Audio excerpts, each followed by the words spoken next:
Telugu Desam party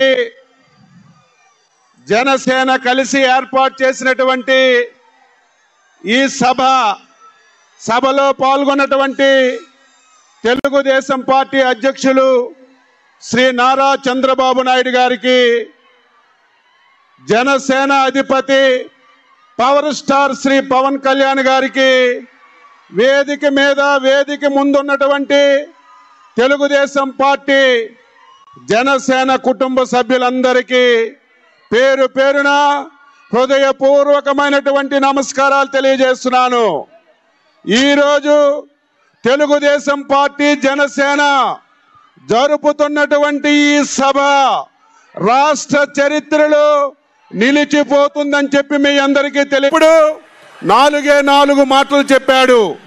Telugu Desam party శ్రామికుడు చెమట నుంచి పుట్టినటువంటి పార్టీ, కార్మికుడు కండరాల్లో పుట్టినటువంటి పార్టీ, పేదవాడు కన్నీళ్ళలో పుట్టిన పార్టీ, ఆర్తనాదాలతో ఆకలి మంటలతో పుట్టినటువంటి పార్టీ తెలుగుదేశం పార్టీ అని చెప్పి జనాల్లో ఒక చరిత్ర సృష్టించిన విషయాన్ని మీ అందరికీ తెలియజేస్తున్నాను.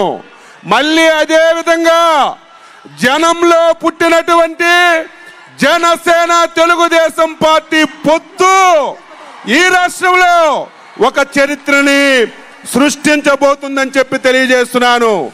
ఈ పొత్తు తెలుగుదేశం పార్టీ జనసేన పెట్టుకున్న పొత్తు కాదు, కార్మికుడు నుంచి పారిశ్రామికవేత్త వరకు కోరుకున్న పత్తి.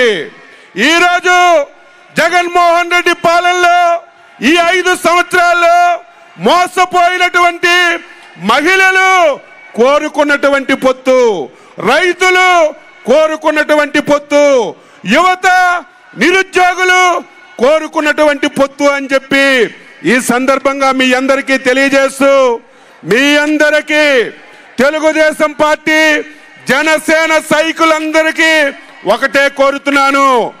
2 పార్టీలు కలిసి పనిచేసి ఓట్ షేరింగ్ చేసుకోగలిగితే 160 స్థానాలతో రేపు ఎన్నికల్లో తెలుగుదేశం పార్టీ జనసేన ఘన విజయం సాధిస్తుందని చెప్పి తెలియజేస్తూ, ఈ అవకాశం ఇచ్చినటువంటి ప్రతి ఒక్కరికి అభినందిస్తూ సెలవు తీసుకుంటున్నాం. జై హింద్, జై తెలుగుదేశం, జై జనసేన.